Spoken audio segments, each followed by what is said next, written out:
sans les instruments, dans le peuple de Dieu, sous ce plus fort.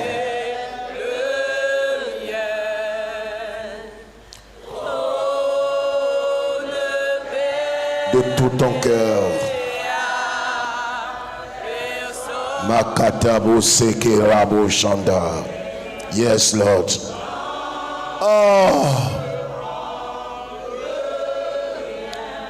Oui, prends tout.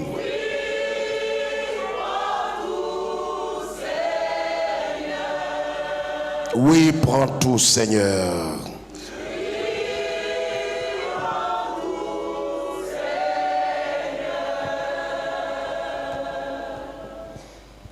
Entre tes mains,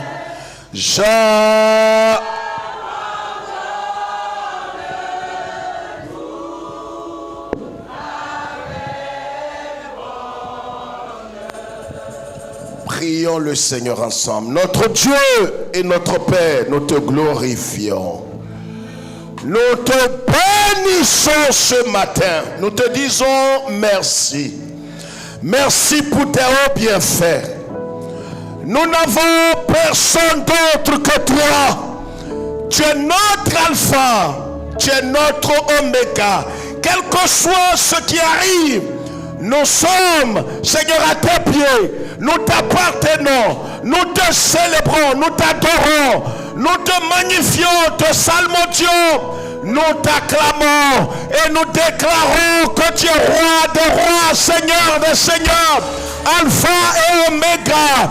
Et ce matin, notre gratitude, Seigneur, envers toi est incommensurable. À toi seul toute la gloire. Merci pour tout ce que tu as fait pour nous. Parle à nos cœurs, enseigne-nous, éduque-nous ce matin. Donne-nous, Seigneur, d'aller de l'avant, de marcher, de garder la foi. À toi seul toute la gloire. Au nom de Jésus. Quelqu'un manifeste sa gratitude envers Dieu avec un cri de joie. Est-ce que quelqu'un peut manifester sa joie avec un grand cri de joie ce matin? Alléluia. Alléluia. Que le Seigneur nous bénisse.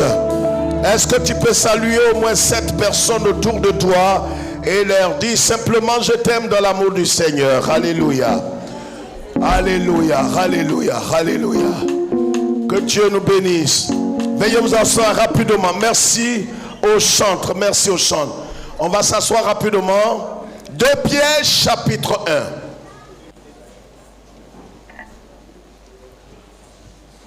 2 Pierre chapitre 1. Rapidement, nous lisons la parole du Seigneur. 2 Pierre chapitre 1, le verset 4 jusqu'au verset 11. 2 Pierre chapitre 1.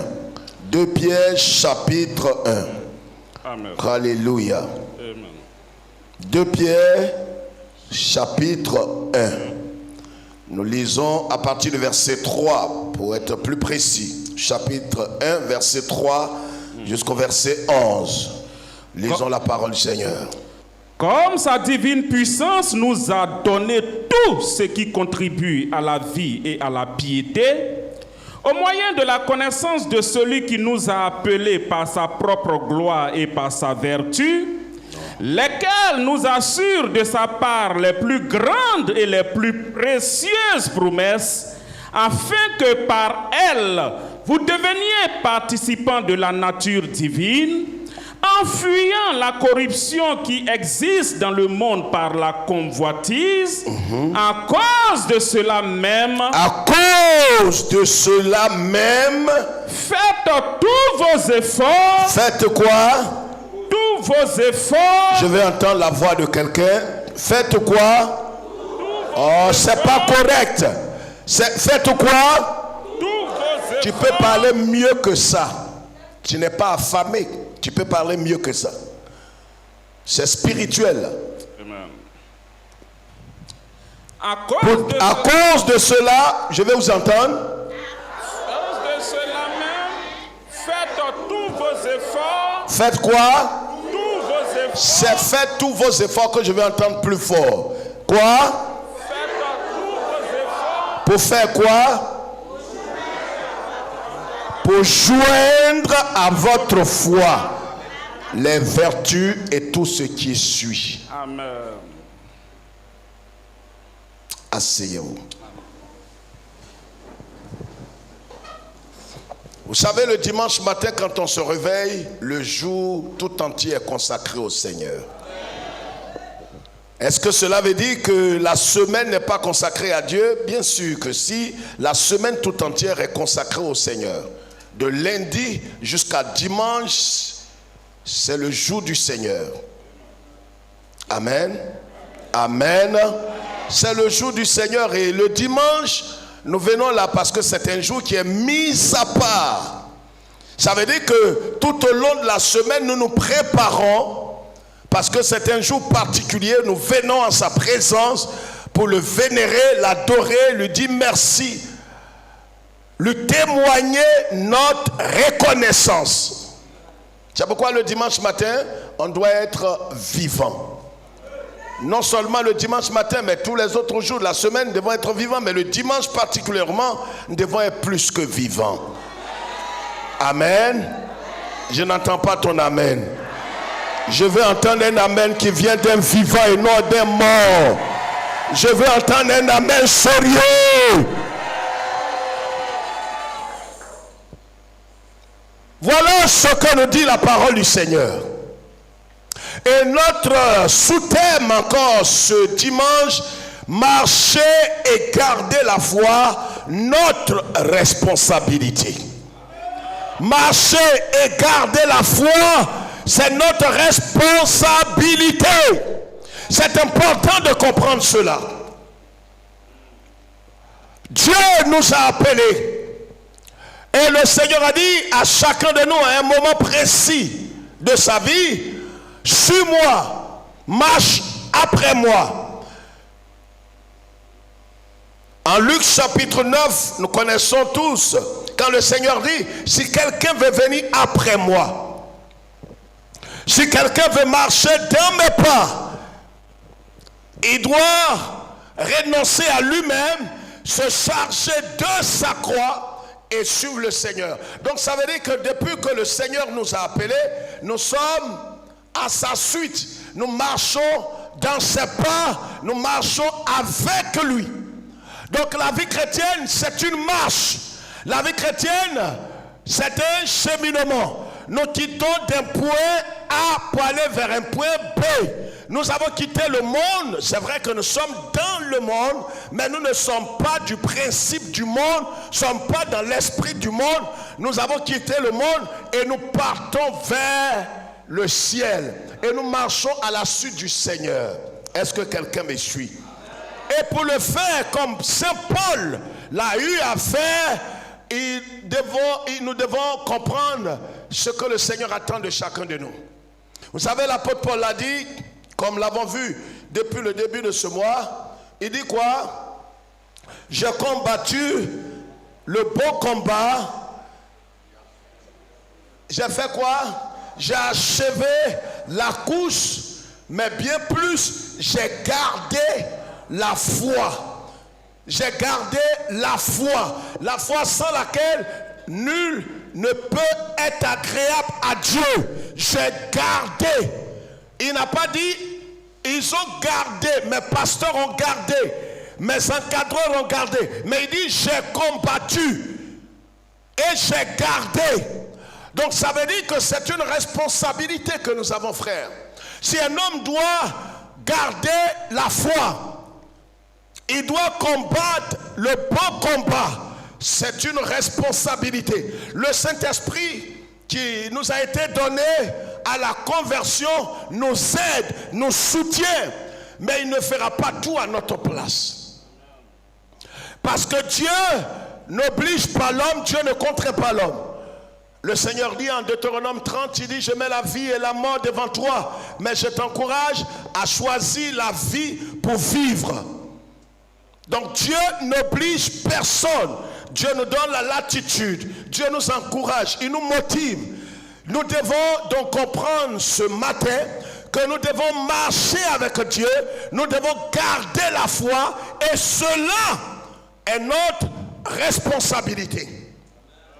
Voilà ce que dit l'apôtre Pierre, serviteur de Christ. Pierre connaît et comprend et a retenu la leçon que nous pouvons marcher avec le Seigneur, mais à un certain moment, si nous ne prenons garde, si nous ne sommes pas disciplinés, nous pourrons abandonner la foi. Parce qu'à un certain moment de la marche avec le Seigneur, Pierre a renié Jésus. Malgré tous les miracles que le Seigneur a opérés dans sa vie, malgré tout ce que le Seigneur a fait dans sa famille, parce qu'un jour la Bible dit que Jésus s'était rendu dans sa maison parce que Pierre était marié. Jésus s'était rendu dans sa maison et avait guéri sa belle-mère. Malgré tout ce que Jésus a fait dans la vie de cet homme, à un certain moment de la marche, au soir de la vie de Jésus, il a regardé Jésus dans les yeux et il lui a dit: je ne t'ai jamais connu. Il a regardé le Seigneur dans ses yeux et il a dit au Seigneur, et il a dit à tous ceux qui avaient saisi le Christ: je ne l'ai jamais connu. Ça veut dire que le Seigneur peut avoir fait des miracles dans notre vie, peut avoir opéré des signes, des prodiges, il peut avoir guéri, délivré, protégé, sécurisé nos avoirs. Mais à un certain moment, si véritablement nous n'avons pas compris ce que c'est que marcher avec le Seigneur, après avoir témoigné, après avoir expérimenté, nous pourrons lui dire: Seigneur, je ne t'ai jamais connu. Ça veut dire qu'il n'y a pas de degré ou de stade où on parvient, où un homme ne peut pas régner le Seigneur. À tout moment, on peut régner le Seigneur. Si nous ne prenons garde. C'est pourquoi le Seigneur nous interpelle et nous met en garde. Il y a un homme dans la Bible, en Genèse, qui s'appelle Enoch. Il a marché avec Dieu tellement il s'est soumis à Dieu que la Bible dit: le Seigneur a jugé bon de l'enlever au ciel. C'est le premier qui a été enlevé. Il n'a pas connu la mort. Après lui vient Élie et notre Seigneur. Les trois qui ont été enlevés au ciel.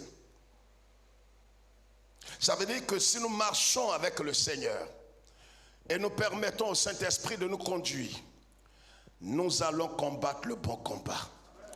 Non, je ne te parle pas de toi certainement. Je parle de quelqu'un ici qui a reçu le Christ, qui a l'esprit de Christ. Parce qu'en vérité, ceux qui sont nés de nouveau et qui ont le nom inscrit dans le livre de vie, ce sont ceux qui véritablement ont fait la rencontre personnelle, intime avec le Christ et qui ont reçu l'Esprit de Dieu, témoignant qu'ils appartiennent désormais au royaume de Dieu. Ceux-là, ils ne se laissent pas distraire par l'ennemi. Ils peuvent avoir des hauts et des bas, mais ils sont toujours accrochés au Seigneur Jésus. Est-ce que c'est la portion de quelqu'un ce matin?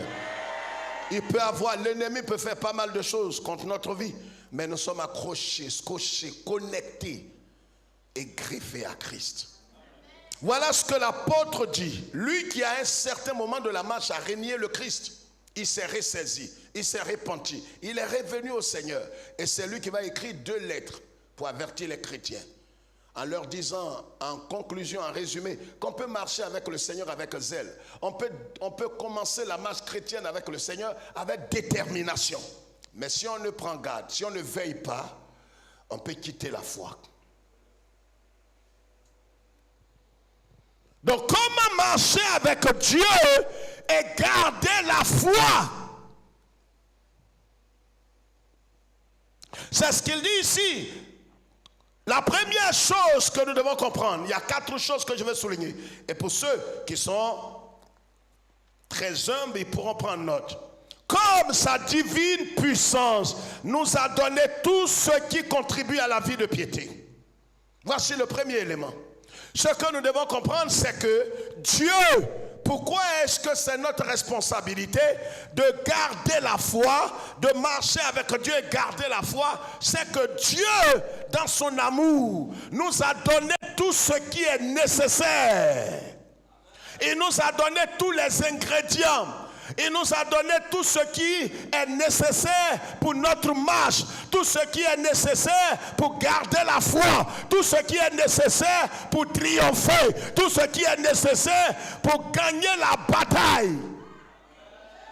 C'est pourquoi un homme ne pourra pas se tenir au dernier jour devant le Seigneur et lui dire: Seigneur, je n'ai pas pu combattre le bon combat parce que je n'avais pas toutes les armes nécessaires.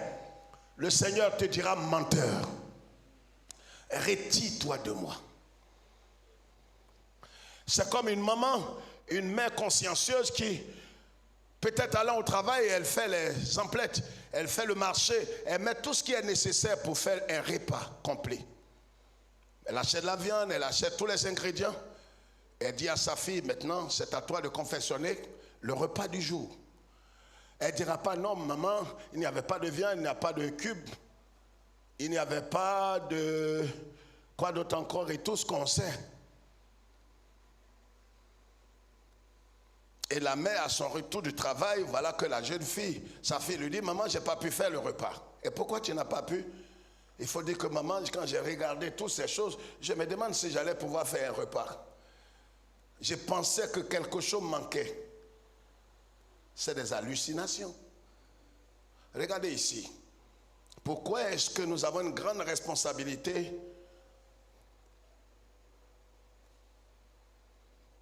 dans la conservation de notre foi? Juste parce qu'en vérité, l'élément le plus important dans la marche, c'est la foi.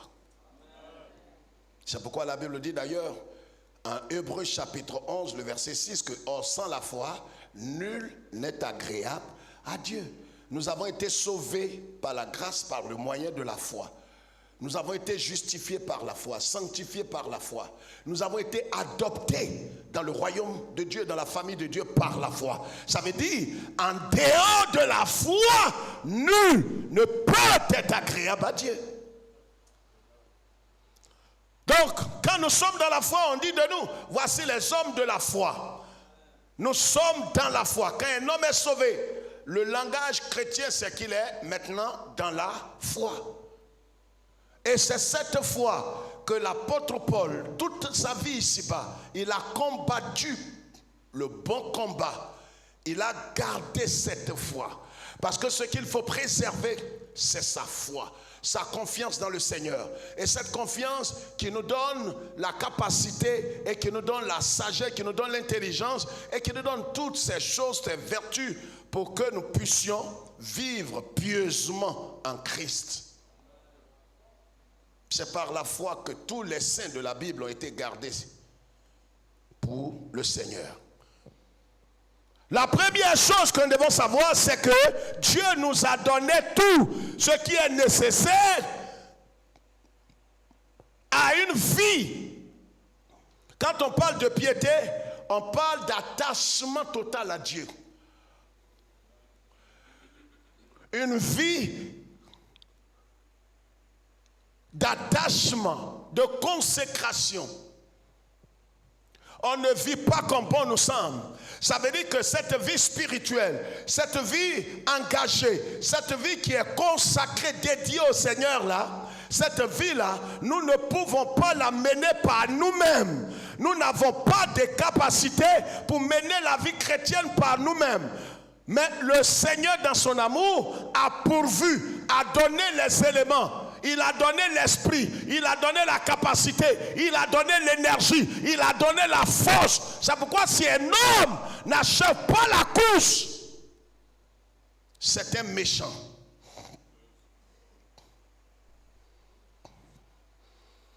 C'est comme vous achetez toute la fourniture nécessaire à votre enfant et puis ce qui lui reste, c'est d'étudier. On lui donne tout ce qui est nécessaire, on paye sa scolarité, on lui donne tout ce qui est nécessaire à sa réussite. Et puis il va à l'école, il a tous les livres, tous les documents. Et voilà qu'il ne récolte que 0 sur 0, 0 sur 0. La responsabilité incombe qui? Aidez-moi. Laisse quelqu'un parler. Si tu n'es pas sûr de toi, tu n'es pas encore réveillé. Sa responsabilité incombe qui? Parlez, laisse quelqu'un parler. La responsabilité est comme qui?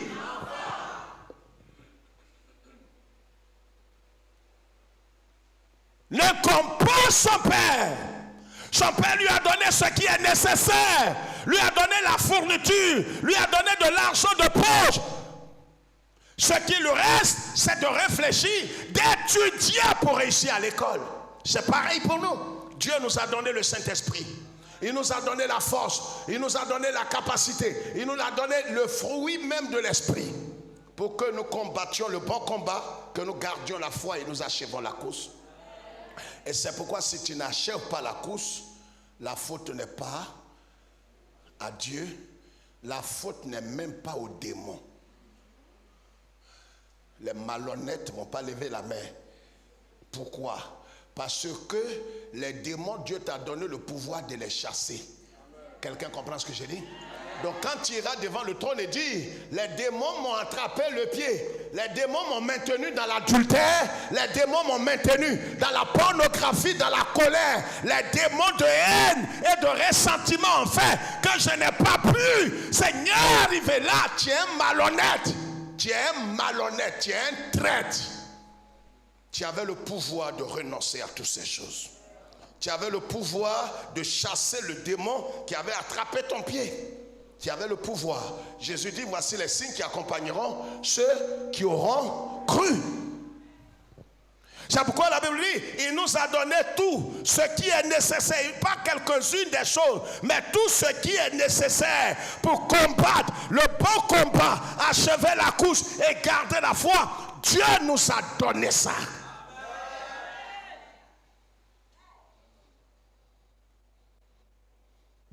Donc si tu n'arrives pas au ciel, c'est un choix que tu as opéré. La deuxième chose, comment nous pouvons marcher et garder la foi? C'est par la connaissance véritable du Seigneur qui nous a sauvés. Et c'est ce qu'il dit. Qu'est-ce qu'il dit? Il dit, comme sa divine puissance nous a donné tout ce qui contribue à la vie de piété au moyen de la connaissance de celui qui nous a appelés. Tous les éléments, tous ces ingrédients, comme on peut l'appeler, tout ce que le Seigneur nous a donné, ces choses doivent nous permettre de connaître davantage. Parce qu'en vérité, ce qui fait que nous ne sommes pas stables, ce qui fait que nous ne sommes pas engagés, déterminés, c'est notre manque de connaissance du Christ. Plus nous connaissons le Seigneur, plus nous sommes affermis. Quelqu'un m'entend? La Bible dit, ceux du peuple qui connaîtront leur église, aide-moi, qui connaîtront leur pasteur, qui connaîtront leur mentor. Voyez pas où l'église navigue maintenant? Dans des bêtises et dans l'idolâtrie, le culte de la personnalité. Il est plus attaché à son pasteur qu'à Jésus. Dit, tu n'es pas loin d'être un sorcier. Attache-toi plus à Jésus. Respecte ton pasteur, mais attache-toi à Jésus. Aime Jésus plus que tout. La Bible dit ici, il nous a donné tout ce qui contribue à une vie de piété. Mais en même temps, cette vie de piété devrait nous conduire à faire quoi? Tout ce qu'il nous a donné devrait pouvoir nous conduire à connaître davantage le Seigneur. Parce que plus nous allons connaître le Seigneur dans sa dimension, cette dimension plus élevée, cela aussi va nous enraciner. Parce que plus tu connais le Seigneur, plus tu deviens mature. Plus tu le connais, plus tu es enraciné. Plus tu le connais, plus tu portes du fruit. Troisièmement,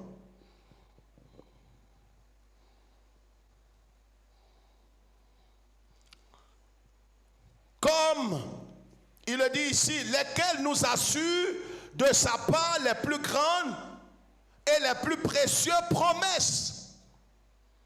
La connaissance de Christ et toutes les grâces, la divine puissance et tout ce que Dieu nous a donné, ces choses-là devraient pouvoir nous donner et nous introduire dans les promesses de Dieu.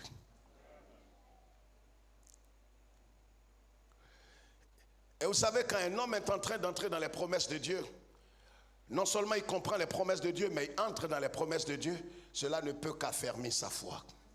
Est-ce que quelqu'un me suit?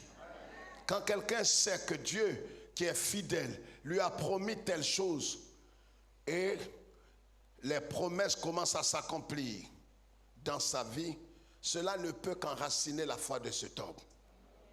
C'est pourquoi permet véritablement au Saint-Esprit de te révéler davantage Christ. Plus tu connais le Seigneur, plus les promesses du Seigneur s'accomplissent dans ta vie. Quelqu'un m'a compris? Et c'est pourquoi, un peu plus loin, qu'est-ce qu'il dit? Il dit à cause. Parce que garder la foi, combattre le bon combat, c'est une guerre spirituelle, c'est un combat, frère. Et comme cela est un combat acharné, est une guerre spirituelle, parce que plusieurs ont commencé. La Bible dit qu'il y a beaucoup d'appelés, mais peu d'élus. Nous avons commencé la vie chrétienne ensemble, en tronc commun.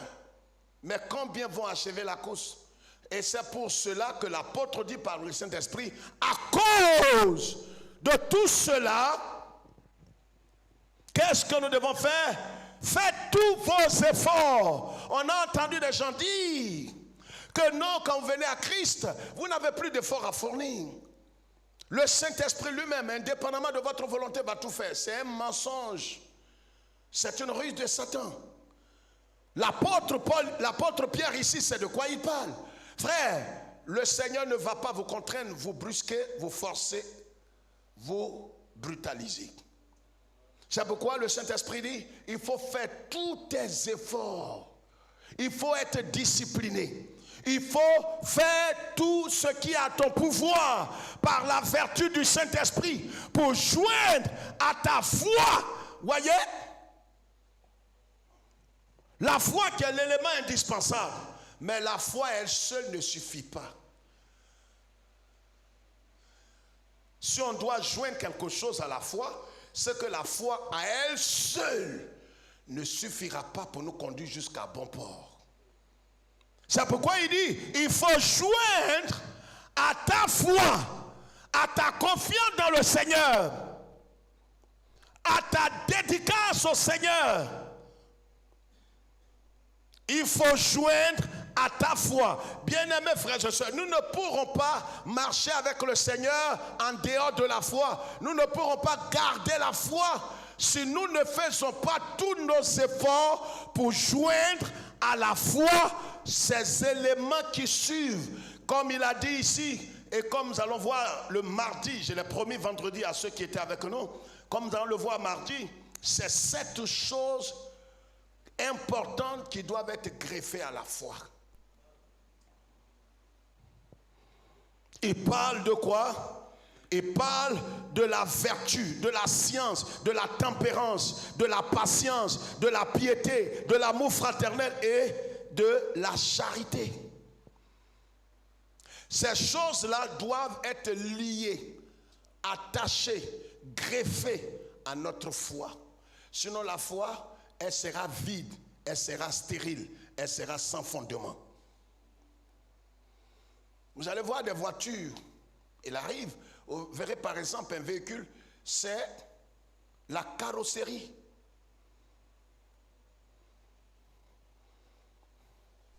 Un frère tout dernièrement a acheté une voiture, une grosse marque, qui coûte normalement près de 55 millions. Le monsieur lui a dit, tu prends ça à 11 millions, mais tu me donnes l'argent aujourd'hui. C'est parce que tu vois, je suis un peu coincé, j'ai des problèmes que je vends ma voiture, je brade ça. Une voiture de 55 millions, il vend à 11 millions.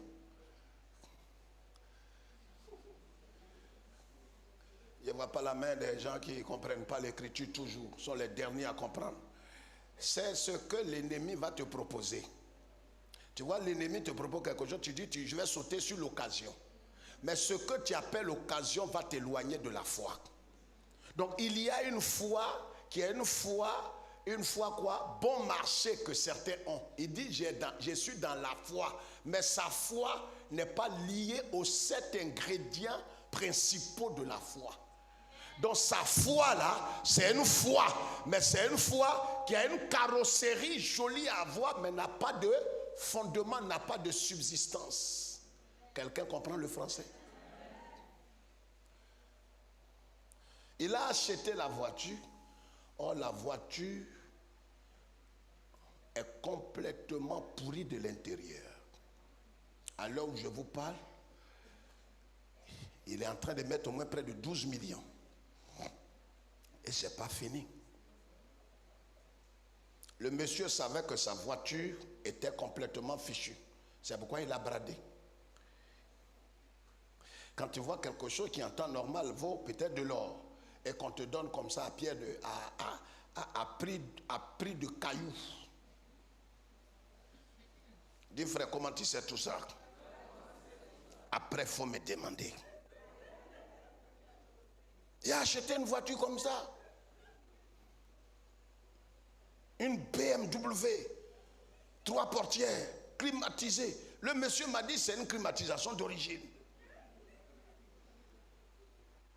Voilà la foi bon marché. Il y a des hommes avec qui vous êtes en train de marcher. Il te dit je suis dans la foi. Makatarobos. Il est dans quelle foi? Voiture que j'ai achetée, la 3 portières, climatisation d'origine.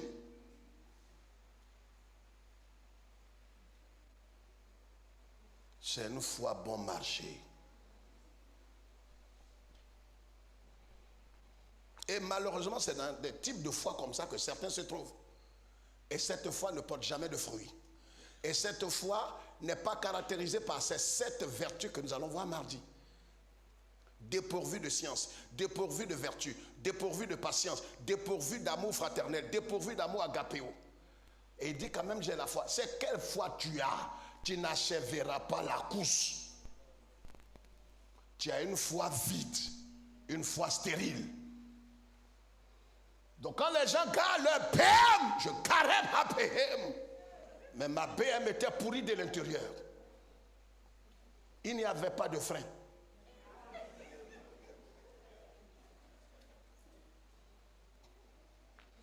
Mais quand j'ai vu la carrosserie, et de toute façon il m'a donné ça, il m'a dit, monsieur, j'ai appris que vous êtes pasteur, c'est pourquoi je vous donne cadeau. Ce n'est pas le prix qui est là. En temps normal, c'est une voiture qui peut faire 9 millions. J'ai pris ça à moins de 2 millions. Dis frère, comment ça? Je croyais que c'est la grâce de Dieu. Je voyais tout en grâce. Voiture là. J'étais avec ma femme et un de nos enfants. Voiture là a pris feu. Devant l'ENA ici en Côte d'Ivoire.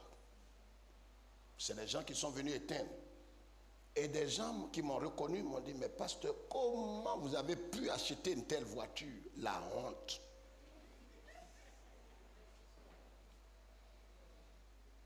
C'est pareil, voilà notre frère Yapo qui s'est marié aujourd'hui. Vous savez, et c'est pourquoi même dans le mariage, vous voyez, quand vous regardez simplement l'apparence, vous allez vous perdre. Il se marie dans l'apparence. Il voit une jolie femme, c'est pas qu'à l'intérieur c'est l'enfer. Il voit un joli garçon sans produit.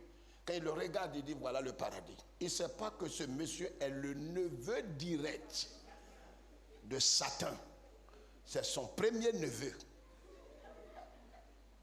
Dis à ton voisin, ne regarde pas l'apparence. Une foi stérile.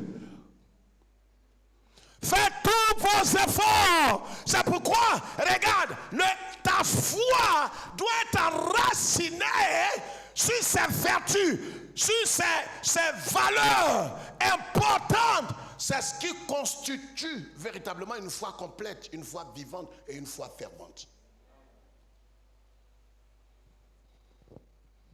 Pierre disait, Seigneur, nous avons la foi, nous avons cru en toi. Quand les gens l'ont arrêté, les épreuves sont venues, il a attesté qu'il a cru pour un temps. Les épreuves vont éprouver ta foi pour voir en vérité quel type de foi tu as. Vous voyez, à l'école, chacun dit qu'il a la connaissance. Et les maîtres nous disent, venez, on va tester votre connaissance. C'est ce qu'on appelle l'examen. Et quand on teste nos connaissances, certains se retrouvent avec combien? Sur 400 points, sur le 375. Tout un établissement de 800 candidats, un seul admis. BPC de cette année. Ce n'est pas attaque.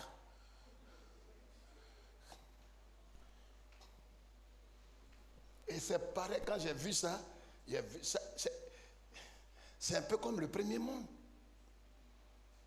J'étais près d'1 million. Dieu est venu, il dit à Noé, construis l'arche. Rentre dans l'arche. Noé rentre, il avertit tout le monde. Il dit, venez entrer, que Dieu va détruire la terre et le monde. La terre et le ciel, va tout détruire. Ce premier monde sera détruit. Ils ont dit, Noé, tu bavardes. Et Jésus dit que c'est ce qui va se passer dans ces derniers temps. 8 personnes, y compris Noé, ont été sauvées. C'est ce qui va se passer à la fin des temps. Et pourtant, ils étaient nombreux. Comment dans ces nombreux-là, c'est seulement 8 personnes qui ont été sauvées? Jésus dit, c'est ce qui va se produire à la fin des temps. Les gens témoignent aujourd'hui, il y a beaucoup de personnes qui se convertissent. Peu sont les élus. Parce qu'en vérité, ces gens disent qu'ils avaient la foi. Mais quand on a éprouvé leur... Vous savez, il y avait vécu une petite expérience que je vous explique. Vous savez, à l'époque ici, quand on rentrait dans les autobus, les tickets qu'on paye, nous on ne savait pas, on était encore plus jeunes, avant les années 80, on rentre dans l'autobus et puis vous ramassez un ticket. Et comme tu vois, tous ceux qui sont dans l'autobus, ils ont le ticket en les lèvres. Donc tu mets ça en tes lèvres, tu attends le contrôleur. Parce que pour moi, je pensais que tous les tickets là étaient valides et valables. Je ne savais pas qu'à chaque saison, les tickets changeaient.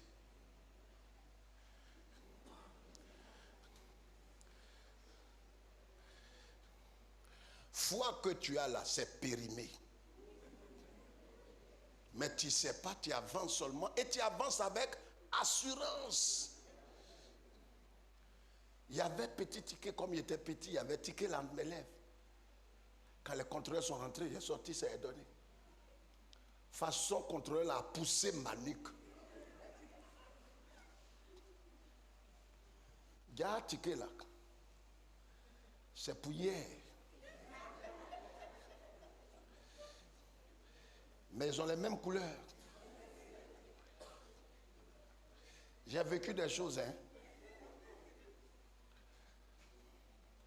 Donc, tu as une foi, tu crois que tu as une foi vivante. Tu approches du Seigneur et dis, pourquoi tu es là? Et il dit, Seigneur, j'ai mis ma confiance en toi. Quelle confiance?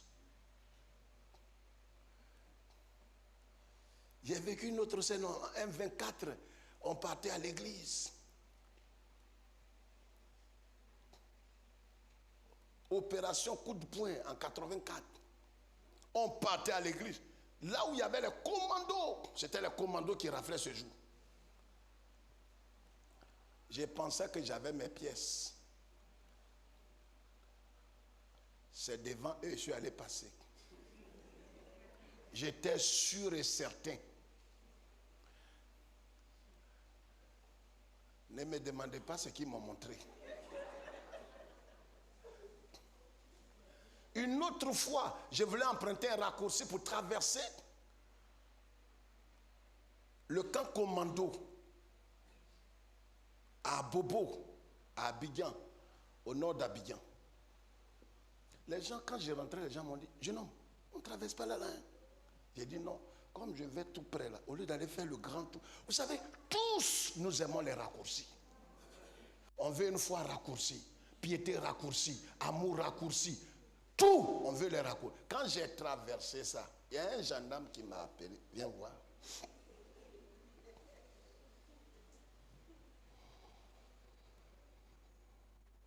Que le Seigneur soit béni. L'essentiel, c'est que je suis vivant encore.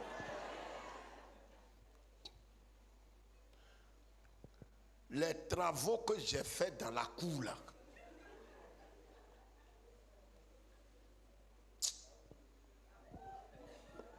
non, il faut laisser Yako là. C'est moi-même qui ai cherché. Frère, fais tous tes efforts pour joindre à ta foi. Car, je termine rapidement, pardonnez-moi.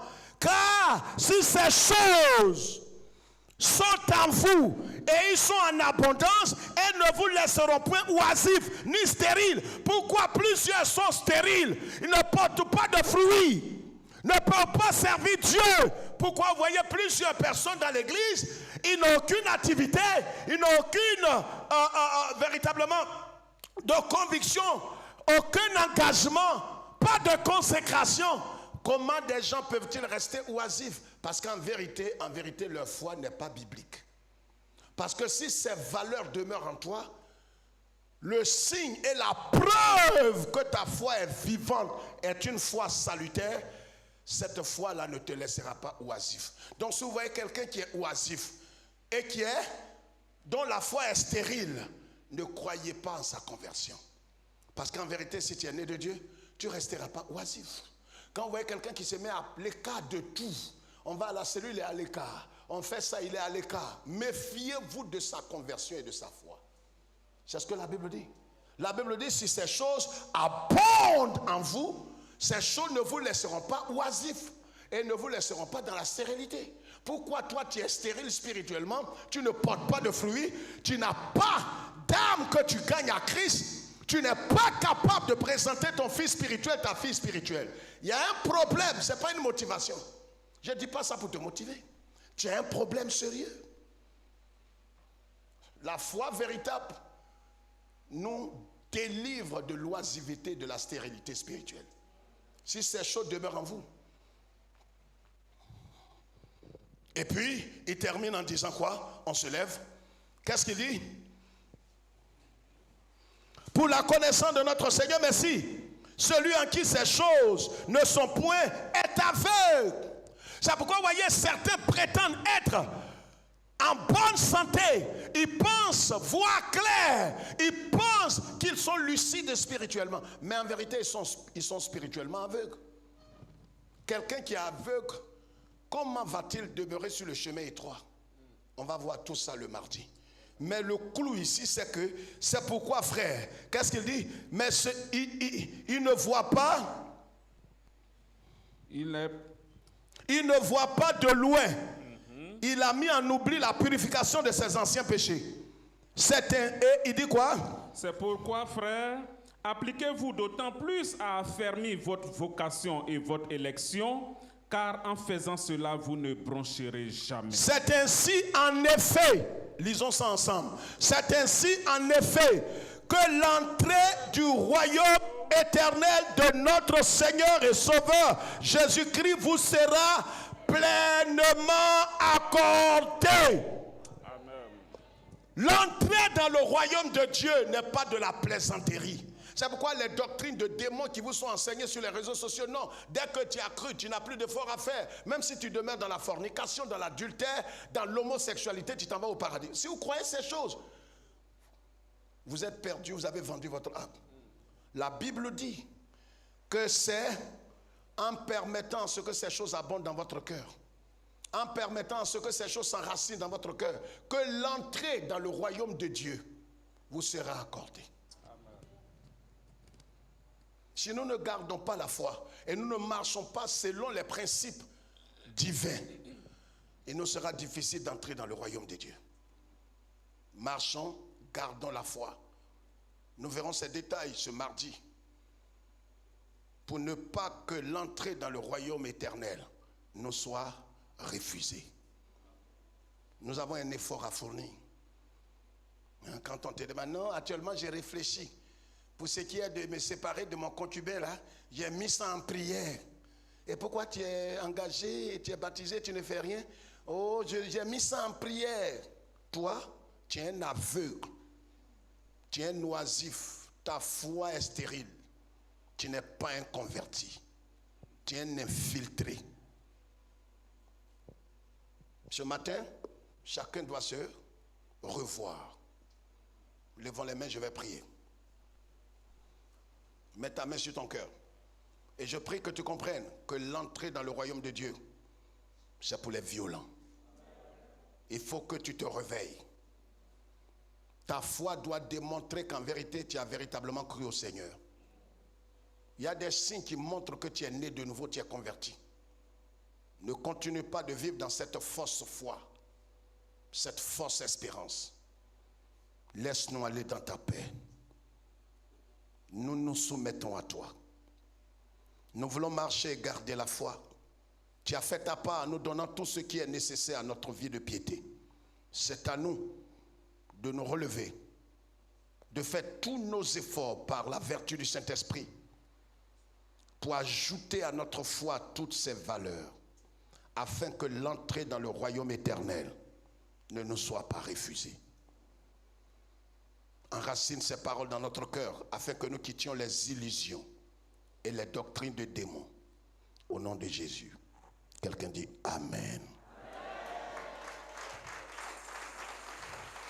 Je crois que c'est pour le Seigneur que tu acclames. Dieu est avec nous. Dieu nous bénisse et que le Seigneur nous bénisse. Aujourd'hui, c'est le